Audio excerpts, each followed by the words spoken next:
If there are 2 wolves inside of you, I sincerely hope you're either deceased or a possessed wolf enclosure. Welcome back to Spirit Box Radio.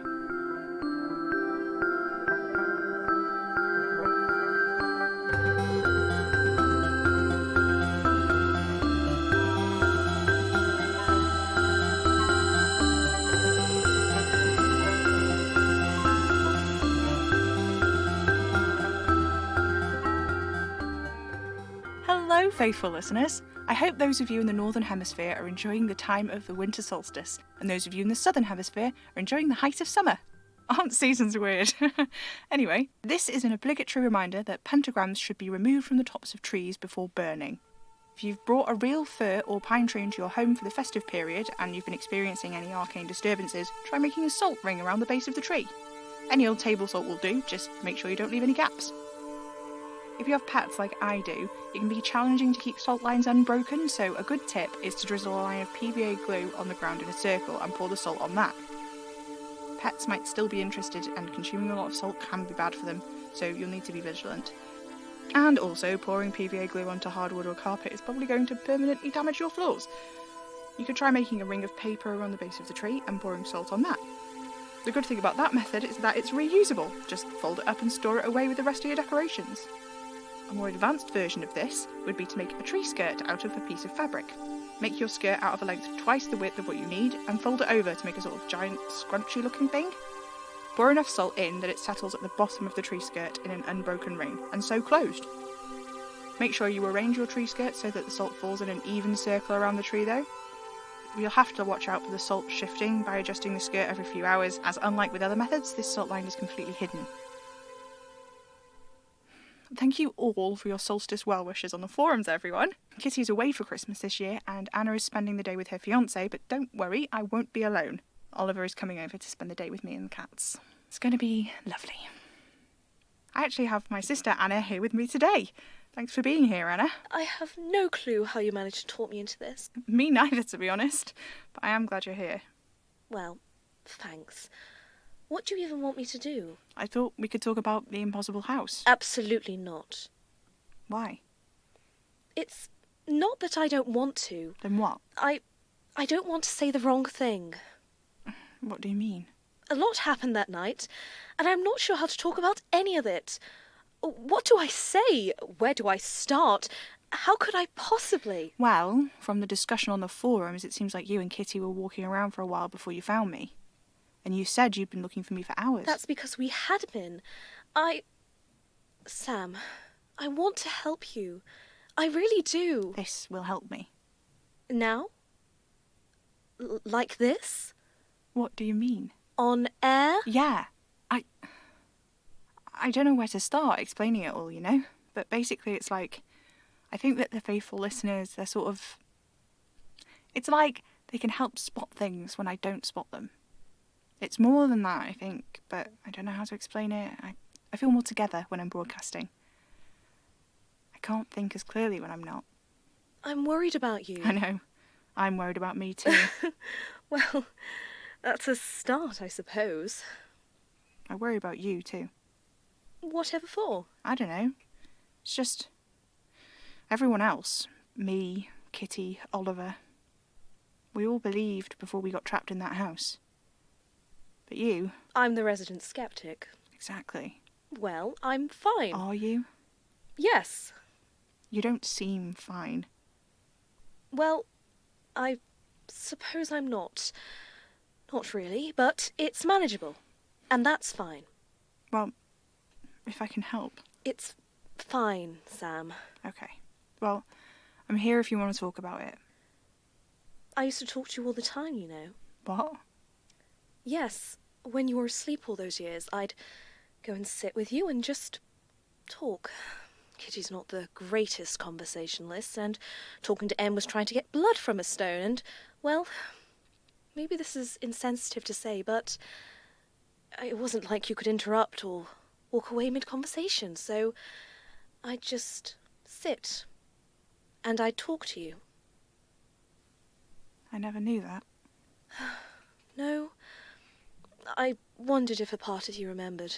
You talk so freely with me, still, even though we have our disagreements. I don't know. Maybe it's subconscious. Maybe. Hey, I'm not asleep now, look. I'm here. I'm alive. I'm awake and everything. Yes, indeed. What? What? You're looking at the scars again. Sorry. It's fine. They're pretty eye-catching. You can say that again. For me, I fell and landed on the ground, found a microphone, and moments later you wandered past the door. So before you found me, what happened? I don't remember falling, actually. I must have fainted or something, because, for me, we were in the basement studio, everything was swirling around us, and you were chanting or something, and I couldn't understand what you were saying, and there was this awful sound like metal rending, and then I woke up quite gently, surprisingly, because as soon as I moved, small pieces of rubble fell off me. It was strange, the texture of it. Dry concrete sand mixed with ash. Gritty on my fingers, but leaving a chalky dust behind. I got up and knew pretty much immediately that I was in the bathroom of our old house. Or, well, the impossible house. Of course, I'd seen it collapse before my eyes, so at first I thought I must have been dreaming. Except it wasn't a dream, because when I said it aloud, I knew. I knew that was wrong, except it wasn't wholly wrong. It was really happening, but it wasn't wholly real. It was arcane. Yes, exactly. And the moment I realised that, it was like this intense pain right in my temples. I think it was because, well, I don't know, really. It was hard to think clearly. It was like the whole house, in some way, was lying. Huh. Oh, I know it makes no sense. Doesn't it? Because to me it makes a lot of sense. That's the arcane, right? It's obscure. That's its whole deal. So it makes sense that your mojo would be off because you're all about truths and quantifiables. I didn't see any of it happen with my own eyes. I didn't. All I saw was you and you come out and you've got this gash in your throat and you shouldn't have been standing. You were drenched in blood. But there you were, waffling away, and the scar has been growing and growing. Seems to have stopped now. Hasn't changed for a few weeks. Well, 4 weeks, actually, since I got the show back I on don't the air. care if it stopped. It shouldn't have been doing that at all. So you thought, what? I don't know what you are. Anna. Well, I don't. You're my brother. I love you to death. But I have no idea what's happening with you. And you don't know either. I'm trying to figure it out. I know. I know you are. It's just...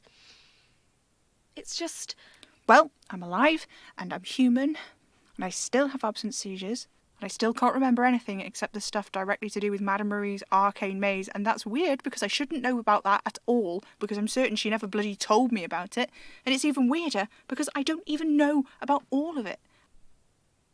I'm still me, except now I've got some kick-ass scars. You're still having seizures. Oh, I mean, I take my medication, but from time to time it happens. Stress, you know. Everything is made of stress. Why do you look relieved? The amount of times I've dropped an entire cup of tea or just not got on the bus. It's a pain in the arse. You are brave, you know?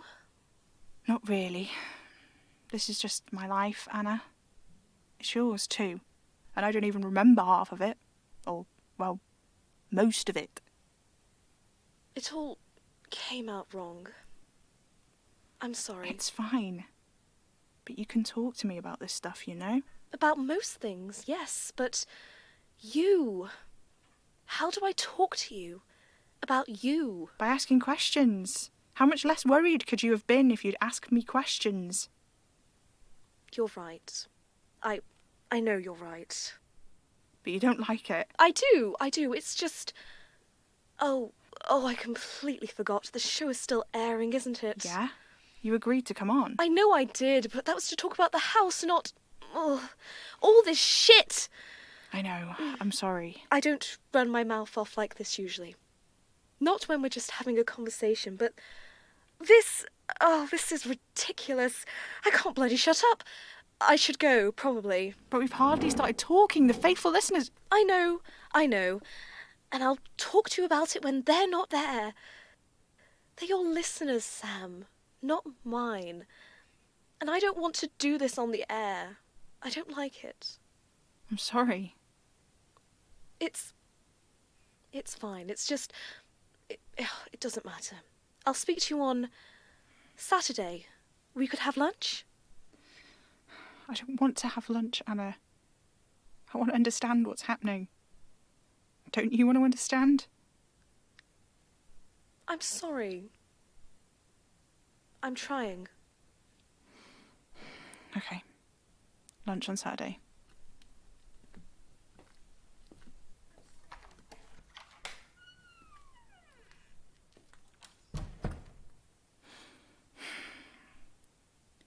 She's very bloody trying. Oh, I'm not being fair. Neither's she, but... Ugh, siblings. Anyway, it's her birthday soon, so I should think about what I'm going to get for her. Hang on a minute. Birth dates. That's it, that's what they are. Birth dates. The logs in the journals, that's what they've been. Oh my God. The people the birthdays belong to. That entry I read to you all the first week I was back on air that was about a confirmed impossible child. A couple of other stories or anecdotes or whatever, they mention impossible boys, impossible girls, impossible children. Jinghua, her friend Alan, the impossible children who don't age or grow. And there was that letter about Maria Gillespie, the girl who had been 7 years old for decades. Oliver said the impossible children were similar to what happened to him, but not exactly. He said he was the way he is because of his hubris. He made a deal. All the major arcana did, but the impossible children aren't major arcana. They crop up here and there in arcanist texts. They don't age, but they can die. There are a couple of accounts of them being burnt as witches, actually. It's really sad. So, the journals are some sort of log of impossible children. Maybe Madame Marie was looking for impossible children and her grandmother was too, but why? I suppose it could just be about the man in the flat cap's deals to try and understand them, but surely you'd go for the major arcana first. Maybe they did. Maybe there were other journals about that which we just didn't find. Still, it seems weird, you know? Well, that's arcanism, I suppose. Maybe... Last week when I asked the true Arcanist Tarot about the journals, blank card, echo, the man in the flat cap. What did that mean? It doesn't seem to make sense. How does dates help us work this out? What if the order we drew the cards was important? Like when you do a tarot spread, the location of each card in the spread gives it a different sort of meaning. In some 3-card tarot spreads, the cards represent past, present and future, but not always. And I still don't exactly know what each card here is supposed to represent. An echo is like a faulty repeat or a warped mirror. Like when I was talking into the crystal ball and it kept saying what I said back, just a little bit different. And the man in the flat cap. So it starts with nothing, the blank card, and then an echo, and then the man in the flat cap. Yes, thank you for your help, Breville darling. Maybe I wasn't specific enough in my question, and that's why this answer doesn't make sense. What was it I asked? What are these journals? Okay, connect with the cards. Connect with the cards. Specific question. Why was Madame Marie using these journals to look for the impossible children? Oh, blank card, another blank card, and another metal card. The skull and a crown of roses. And, oh, okay, well, now just the whole deck is glowing. Wait. No. The whole deck apart from the man in the flat caps card. Great. Well, that was unhelpful. I may as well have not asked at all.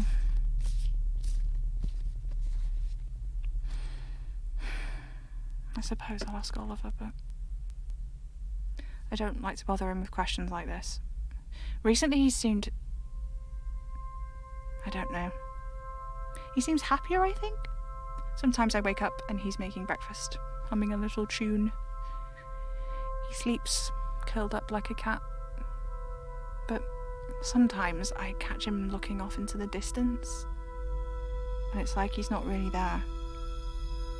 And I can feel this, I don't know, this deep, branching sadness.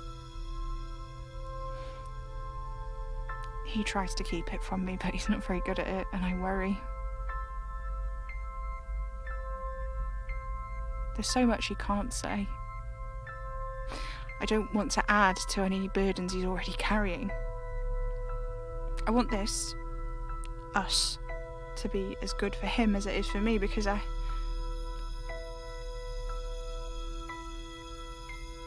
one day at a time, I suppose. I think that's all we have time for today, faithful listeners. I shall speak to you again next week, on the eve of New Year's Eve. Thanks for tuning in, and I bid you a restful night.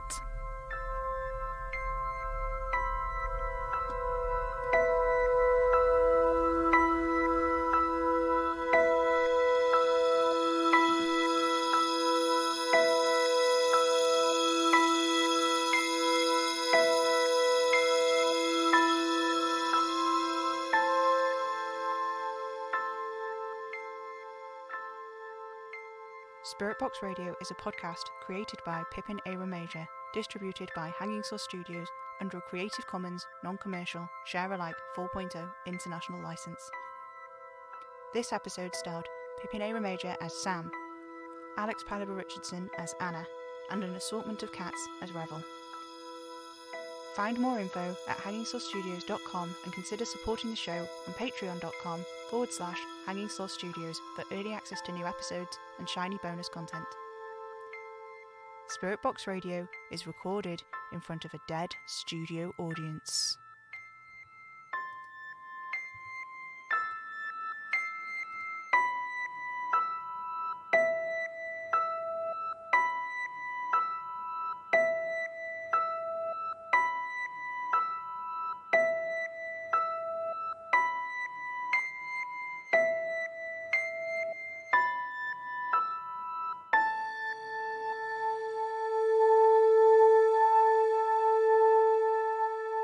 Tune in, get spooky.